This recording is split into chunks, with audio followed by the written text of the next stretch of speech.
Greetings! My name is George Falconer and this is Peniel. I'm going to read from the Old Testament, from 1 Kings and chapter 19. Now Ahab told Jezebel everything Elijah had done. To give you context, Elijah had challenged the prophets of Baal, and they had two altars. Elijah had rebuilt the Lord's altar, and he had challenged them: two cattle, cut them up, two piles of wood, cut it up, but not to ignite the flames. They to call upon their gods, and whichever god rained fire and lit the wood and burnt the offering, that was the true God that Israel had to worship. And worship was something that Israel had given to a false god called Baal. And there were 400 prophets of Baal, one Elijah. And the prophets of Baal had prepared the sacrifice, and they had cried out to Baal for hours to no effect. Then they started dancing round the altar to no effect, and slashing themselves to no effect. Meanwhile, Elijah started to tease them by saying perhaps Baal is thinking about it, or perhaps he's gone off on holiday, knowing full well that Baal couldn't answer because he's a false god. He doesn't really exist. He existed only in the minds of those who worshipped him. Finally, Elijah cries out to God, and almost straight away, God pours fire down from heaven. And I might add that there was a drought, and Elijah told everyone to pour water over his sacrifice 3 times, and it poured into the trench that he had built. So there was no question that it was God who set this on fire and not Elijah. He didn't sneak a box of matches in. So there was no conspiracy. God did this. And when Elijah's sacrifice was consumed, he ordered all the prophets of Baal to be taken down and put to death. They weren't going to mislead the nation anymore. Now Ahab the king goes back and tells Jezebel, his wicked wife, what had happened. Now you would think that she would be sensible and live in terror of what God had done, but no. Sometimes your heart is so hard that there's no turning back for you. You're never going to submit to the real God. I'm sorry to say that, but some people are like that. And Jezebel was one of those people. Instead, she says that she's going to have Elijah killed. Now you would think that having won this mighty victory, that Elijah would be on top form and say, there's nothing she can do to me. God is on my side, he'll protect me. But no, Elijah was exhausted and he ran away in fear. We'll come back to that. So anyway, goes on to say this. Now Ahab told Jezebel everything Elijah had done and how he had killed all the prophets with the sword. So Jezebel sent a messenger to Elijah to say, may the gods, notice the gods, not the real God, may the gods, all my false prophets, all my false gods, deal with me, be it ever be so severely, if by this time tomorrow I do not make your life like that of one of them. She was going to have Elijah killed. and Elijah was afraid. Having taken on the 400 prophets of Baal, having put him out there, Elijah was so exhausted by what he'd done in service to the Lord, he was afraid. And sometimes we're like that. Sometimes we as Christians are so devoted to God, we pour our lives into service to Him and we exhaust ourselves. We need to watch out for that and be realistic about it. Because you can exhaust yourself in service to the Lord and think, I'm done, I've had enough. You need to refresh yourself. You need to pause sometimes and have a good rest and refresh yourself, which is in fact what God imposed upon Elijah, as we're about to see. May the gods deal with me, be it ever so severely, if by this time tomorrow I do not make your life like that of one of them. Elijah was afraid and ran for his life. When he came to Beersheba in Judah, he left his servant there, while he himself went a day's journey into the desert. He came to a broom tree and sat down under it and prayed that he might die. That's how bad he felt. He asked God to kill him. He'd rather die by God's hand than Jezebel's hand. I have had enough, Lord, he said.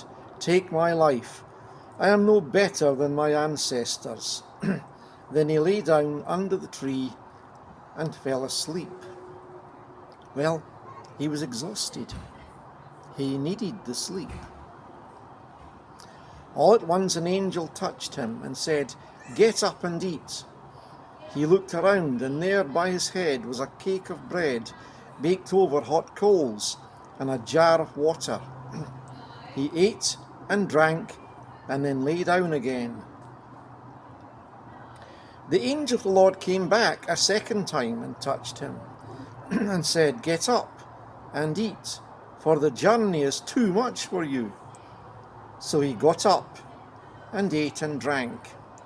Strengthened by that food, he travelled for 40 days and 40 nights until he reached Horeb, the mountain of God. There he went into a cave and spent the night.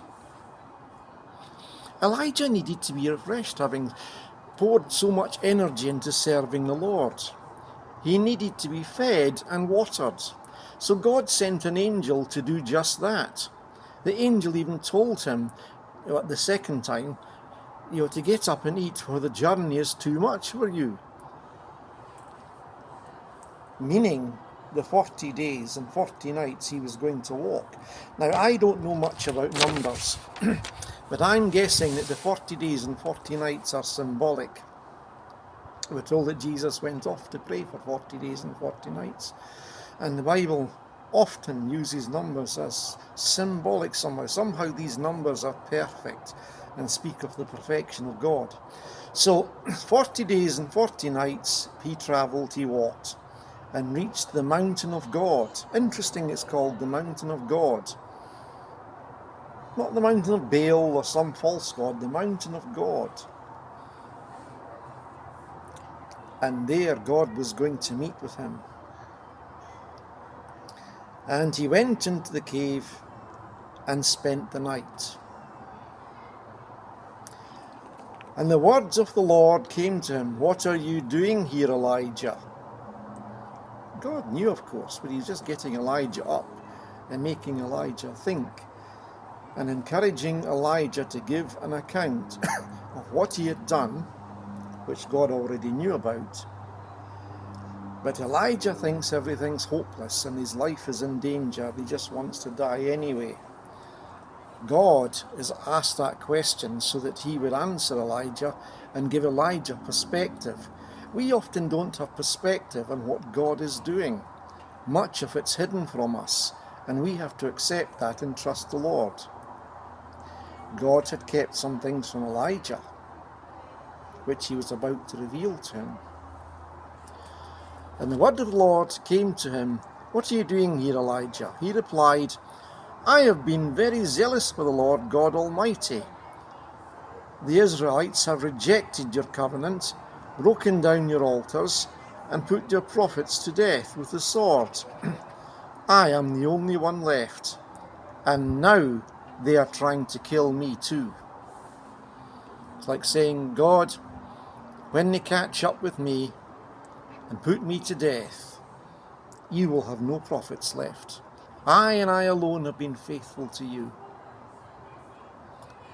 The Lord said, go out and stand on the mountain in the presence of the Lord, for the Lord is about to pass by. Then a great and powerful wind tore the mountains apart and shattered the rocks before the Lord. But the Lord was not in the wind. After the wind, there was an earthquake, but the Lord was not in the earthquake.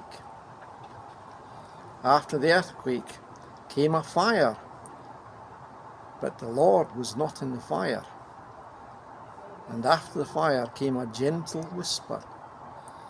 When Elijah heard it, he pulled his cloak over his face and went out and stood at the mouth of the cave. That shows to me that God doesn't think the way we think. We think that everything that God does must be in the spectacular. The earth, the wind and the fire. None of these things, the earthquake, the wind, the fire, almighty things. Wind coming just then, fire coming then. Where did the fire come from? The earthquake. And you're listening for God, and God was not in any of those things. But then a still, small voice. Sometimes God whispers.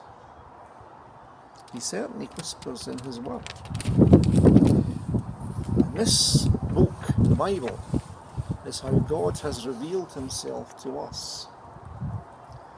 In those days, of course, they didn't have the complete scriptures like we do, and God revealed himself in a number of ways. And here Elijah is listening and realizes God's not in the earthquake. I would have thought he would be. But earthquakes happen. Wind happens. Maybe he's in the mighty wind. Fire, now, I don't know about you, but I've never seen fires spontaneously happening. So surely it must have been the fire. God was going to speak through the fire. Just like Moses, when God spoke from a burning bush. But no. None of a still small voice, and suddenly Elijah knows God is speaking and covers his face with his cloak. You see God, you might die. Maybe it was out of shock and fear that he covered his face, but he did. Then a voice said to him, "What are you doing here, Elijah?" He replied, "I have been very zealous for the Lord God Almighty. The Israelites have rejected your covenant, broken down your altars, and put your prophets to death with the sword. I am the only one left, and now they are trying to kill me too." Now that's the same reply that he'd already given. So he said it twice.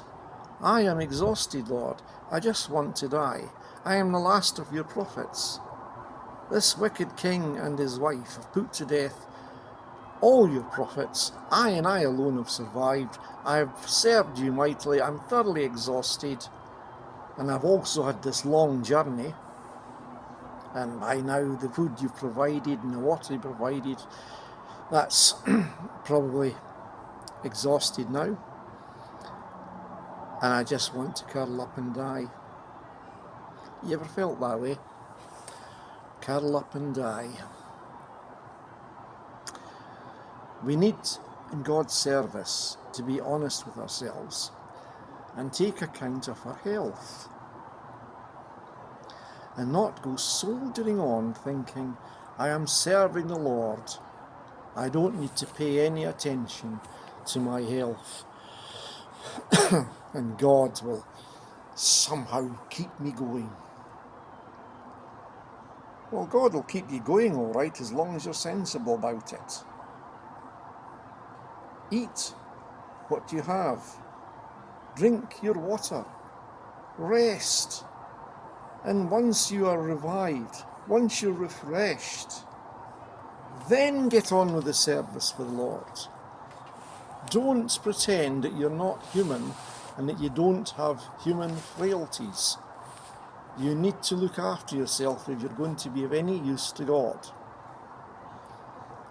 And God was imposing that upon Elijah. Rest, food, and water. The Lord said to him, go back the way you came and go to the desert of Damascus. When you get there, anoint Hazael, king over Aram. Also anoint Jehu, son of Nimshi, king over Israel. And anoint Elisha, son of Shaphat from Abel Meholah, to succeed you as prophet. Jehu will be put to death. Jehu will put to death anyone who escapes the sword of Hazael, and Elisha will put to death any who escape the sword of Jehu.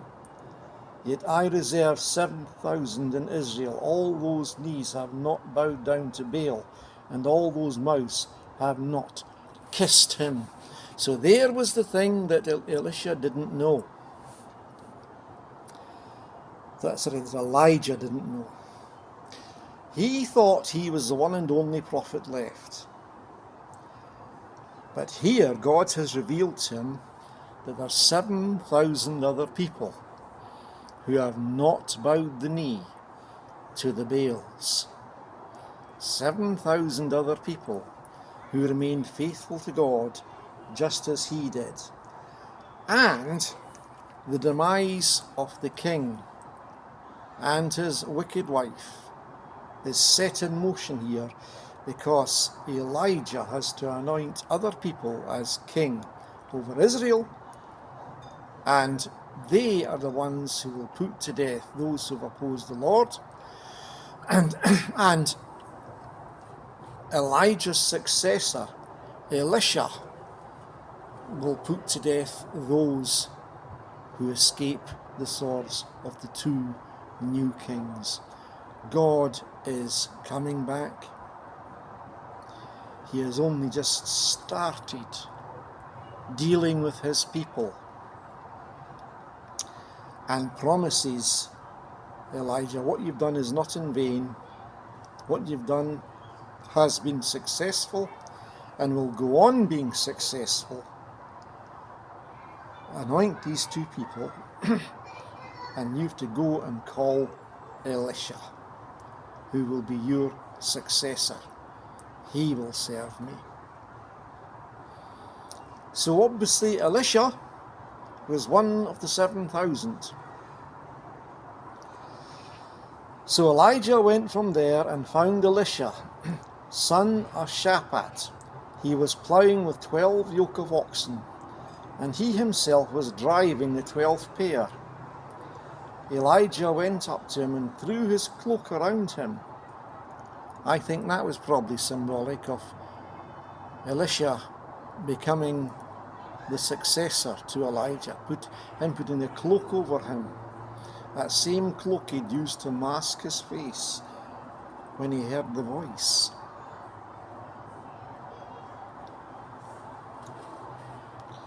He himself was driving the 12th pair. Elijah went up to him and threw his cloak around him. Elisha then left his oxen and ran after Elijah. Ran after him, didn't just walk after him and say, oh, hello, how are you doing? Ran after him. He recognized the significance of that cloak being put upon him. and was determined to serve the Lord. "Let me kiss my father and mother goodbye," he said, "and then I will come with you." "Go back," Elijah replied. What have I done to you?" So Elisha left him and went back. He took his yoke of oxen and slaughtered them. He burned the ploughing equipment to cook the meat and gave it to the people, and they ate. Then he set out to follow Elijah and became his assistant. I'm intrigued by the question, what have I done to you?